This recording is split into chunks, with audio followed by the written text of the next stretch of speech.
رئیس مرکز تحقیقات استراتژی تاجیکستان گفت پیشنهاد دو وکیل روس برای جاری کردن نظام روادید یا ویزا بین تاجیکستان و روسیه هنگامه بی اساس و بی پایه رسانه‌های روسی است. خدایبردی خالق نظرов روز 6 ایول در یک نشست خبری در دوشنبه گفت روسیه با تاجیکستان نظام روادید را به راه نمی‌اندازد زیرا این کار به نفع هر دو کشور نیست. این فقط پیشنهاد بعضی از کارشناسان است. این قبول نشده است و فکر میکنم که قبول هم نخواهد شد، نمیشه قبول. لیکن یک ایده از کارشناسان همین یعنی درد سر خود و درد سر دیگر رو با دوش دیگر رو میخوام بار کنم. اول شما نقص بدونید که تمام افرادی که اساساً موردی یعنی به اصطلاح تاثیر و تاثیر رسانی قرار میگیرد اساساً در روسیه است.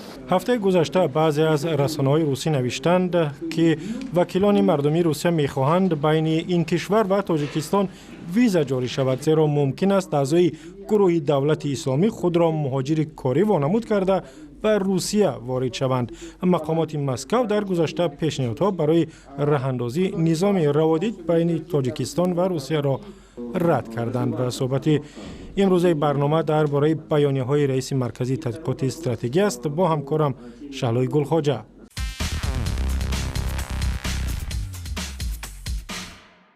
شهلا، رئیس مرکز تحقیقات استراتژی تاجیکستان درباره اوضاع افغانستان هم صحبت کرد و چی گفت؟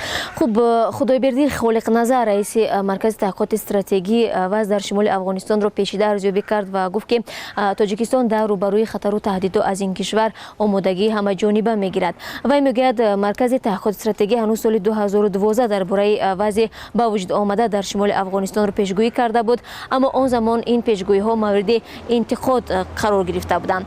به اطلاع خدایبردی خالق نظر اگر در سال 2014 تعداد طالبان در افغانستان 800 نفر را تشکیل میکرد، حالا شماره این گروه به 8000 نفر رسیده است که این واقعا باعث نگرانی عمیق است. در همین حال رئیس مرکز تحقیقات استراتژی گفت که آن منطقه‌ای را که طالبان در قلمرو افغانستان تصرف کردند 90% اهالیشان را تاجیکان تشکیل میدهند.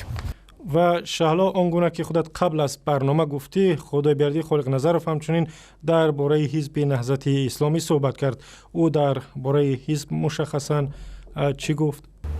خب، در رابطه با احتمال بسته شدن حزب نهضت اسلامی تاجیکستان از جانب حکومت، رئیس مرکز تحقیقات استراتژی ذکر کرد که هیچ کس به منع فعالیت اتحادیه‌های سیاسی که در دایره قانونگذاری جمهوری عمل میکنند حقوق ندارند. اما افزود او حزب نهضت اسلامی تاجیکستان حق ندارد که از نام اتحادی نیروهای اپوزیسیون تاجیک صحبت کند، برای اینکه همگی اونجا 25% سهمیت داشت.